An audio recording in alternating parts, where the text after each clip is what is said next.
I don't know if you know this, but the first SpongeBob movie was supposed to be this big epic finale for the series. Like Steven Hillenburg, the guy who created SpongeBob, was ready to wrap it all up with a big splash send-off. And it was just supposed to be the perfect way to say goodbye to all the crazy adventures under the sea. Imagine tying a big golden bow on top of everything we love about SpongeBob and his crew. But of course, things didn't exactly go according to plan. You'd think that'd be the perfect ending, right? Like, drop the mic, SpongeBob's done. But nope, Nickelodeon saw some dollar signs and was like, nah, there's still plenty of sponge left to squeeze. So they just kept the show going, even though Hillenburg originally planned for the movie to be the grand finale. It's like when you finish a book, but then the author just keeps writing more chapters, not because they want to, but because the publisher just won't let it end. So yeah, the movie was supposed to be the final curtain call, but instead, it just kind of opened the door for even more episodes and seasons that not many of us were asking for. And this is when things start to get a little inconsistent. You remember King Neptune, right? The dude who shows up in the SpongeBob series looking all jacked and majestic, like he's been hitting the underwater gym every day. Long flowing hair, muscles for days. Basically, he's got the whole god of the sea vibe going on. The first time he shows up in the series, this dude literally pops out of nowhere. At last, someone worthy of being the royal fry cook who has freed the spatula from the grease. Looking like he's fresh off the cover of Underwater Muscle Monthly with an aura that just screams power. This King Neptune is from Atlantis, which in the SpongeBob world, not everyone can just stroll into Atlantis. But then you watch the movie and suddenly Neptune's looking a little different, like way different. The muscles, gone. The hair, balder than the tires of a teenager's car. And instead of that powerful kingly presence, he's more like this dude who's just been chilling in a palace, snacking on like seaweed chips or something. So naturally you're thinking, what happened to this guy? Did he just let himself go? Or is there something else going on here? It's like you see the series Neptune and then the one you see in the movie, it's like comparing night and day. But instead of just shrugging it off, you start to wonder if maybe these two are different Neptunes? Maybe the Neptune in the movie is like a stand-in or something? I don't know. And it's not just his looks. Like his powers seem completely different too. Prepare to burn, crabs. In the series, he's got this whole magic thing down, zapping people, creating portals. But in the movie, he's kind of just hanging out and relying on his trident for the heavy lifting. Well, it turns out that there's actually some behind the scenes drama that explains all of this weirdness. So back when they were making the movie, it wasn't just Nickelodeon calling the shots.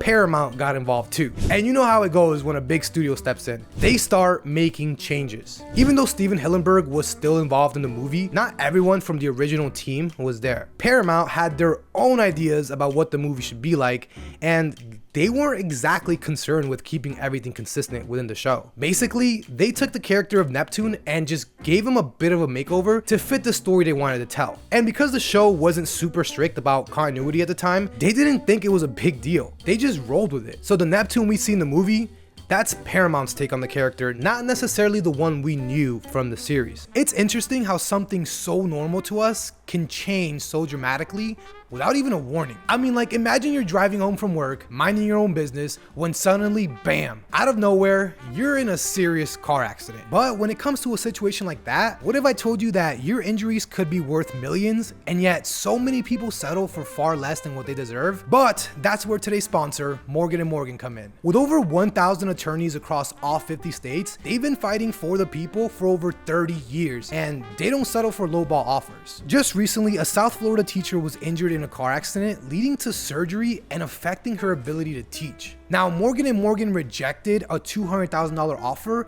but winning a $2.6 million verdict. What makes Morgan & Morgan stand out is how easy they make it to get started. You can submit your claim and communicate with your legal team right from your smartphone. It's seriously as easy as clicking the link in the description or scanning the QR code on the screen. You can start your claim right now without even leaving your couch. Thanks again, Morgan & Morgan, for sponsoring today's video. You can check the link in the description.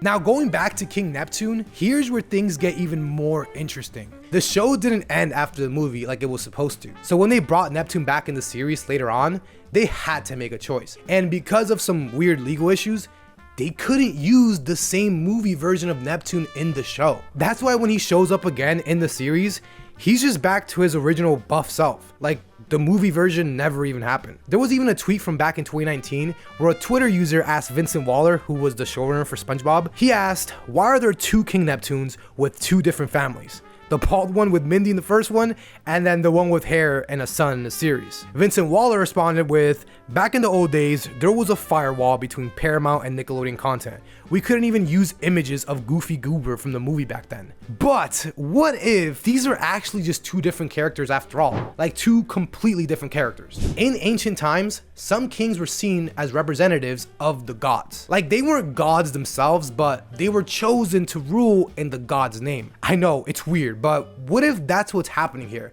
Like think about it. What if the Neptune we see in the movie isn't the real Neptune, but more like a royal figure who's been given the job of ruling Bikini Bottom in the name of the true god Neptune? The series Neptune, the buff, magical one, would be the actual god. The one with all the real powers, basically. And like I said earlier, the movie Neptune is just a stand-in. A mortal, or at least a less powerful ruler, who's been given some divine authority, but isn't at the same level as the god Neptune. This really would explain why movie Neptune is less powerful and needs his trident to do anything magical. It's like he's been granted just enough power to keep things in check, but he's not the all-powerful being we see in the series. And that palace of his, it's not some divine realm like Atlantis, it's just some regular palace where a regular king would live. Plus, it makes sense why he's more involved in the day-to-day stuff, like worrying about his crown.